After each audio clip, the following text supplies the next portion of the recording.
Tantra is one of those streams of spirituality that is highly misunderstood. Many people misinterpret Tantra for various reasons. Tantra's undeniable association with things like magic or black magic in some cases, and so called impure rituals pushes people away. Tantric practices and rituals have always been beyond the understanding of common people. Generally, practitioners of most spiritual traditions try to spread their unique spiritual beliefs and ideals. But Tantra has always been hidden from the general public, as it is believed that the esoteric practices of Tantra can be harmful to someone who doesn't know it properly. Unless one tries to learn or know Tantra on their own initiatives, it is not possible for them to know its deeper meaning. As a result, Tantra has always remained outside the mainstream. The demonization of Tantra is another thing that should be talked about more. If you want to do something wrong to somebody, the most effective way is to make the victim feel guilty.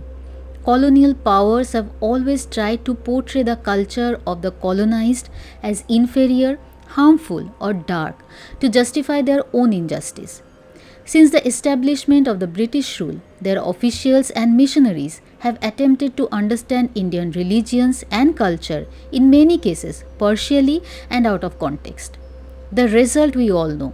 Hindus are simplistically identified as a group of idol worshippers, and Tantra is nothing but a dark, violent, immoral sexual practice.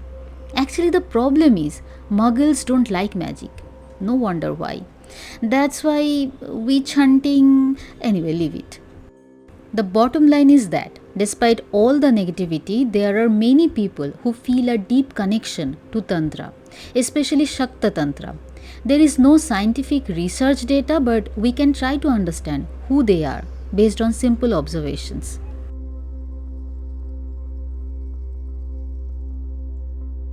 People who are not satisfied with traditional answers to their questions are usually drawn to various spiritual movements. They are people who seek the meaning of life and their existence in this universe. They want to understand not only the outer world but also their own minds. They want to know the purpose of their consciousness. Now, the question is if Tantra is the only way to do that. Not at all. Some take refuge in spirituality, some in philosophy, and some in science. It depends on the individual. But in this case, Tantra is also a path that teaches a different approach to seeing the world. Tantra is a non judgmental approach where nothing is sacred or impure. Everything in nature is divine.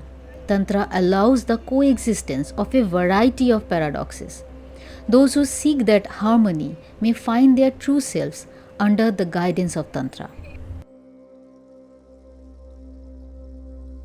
As I have already said, Tantra has a terrible reputation, mainly because it has many practices that are not only unusual for the common man but also frightening. Goddess Kali is the mother of the braves. Bravery doesn't mean physical strength or fighting skills. In fact, the braves are those who have the courage to accept the uncomfortable truths of life, such as death, time, and decay. At the same time, Tantra has always remained outside of mainstream Hinduism. So it is very important for those who practice Tantra to have the courage to go outside the mainstream society. But there are also many people who see Tantra as nothing more than a method of attaining some superhuman powers, to whom their power and ego are more important than the core principles of any spiritual tradition. I don't have any personal experience with these superhuman powers, but those who are hungry for power can be dangerous, I guess. In my opinion, a spiritual path is just a spiritual path. It's neither good nor bad.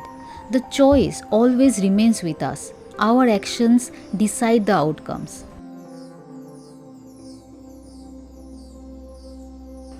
I am not qualified to comment on whether spirituality can actually heal people from suffering.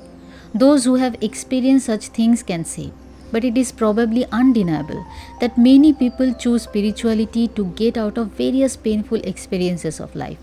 However, it is believed that the path of Tantra may not be suitable for everyone. Tantra introduces the hard truths of life.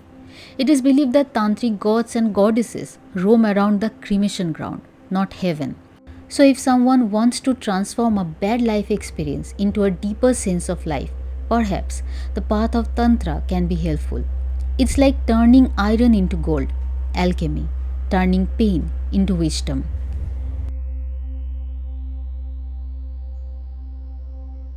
Creativity resides at the very heart of Tantra.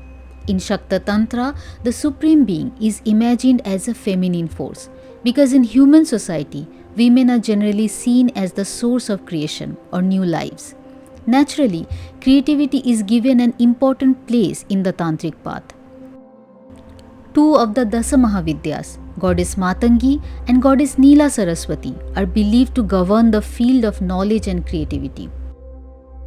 Even if we look beyond this belief, it can be said that Tantra is not a way of being completely detached from life.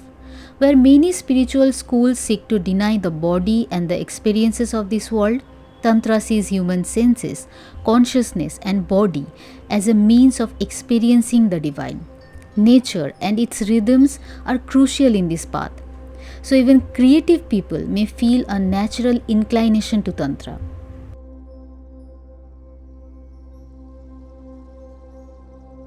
Tantra is deeply associated with mysticism.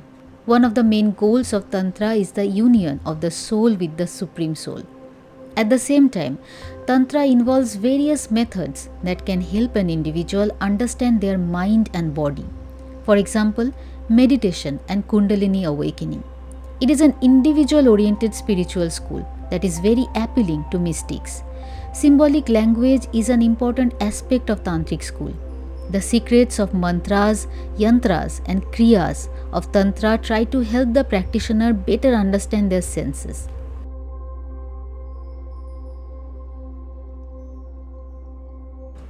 According to Hindu philosophy, the way of attaining God cannot be the same for all because each person is different and very unique.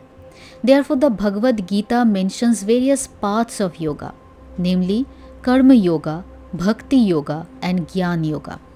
Some people contribute to this world through selfless services for the greater good.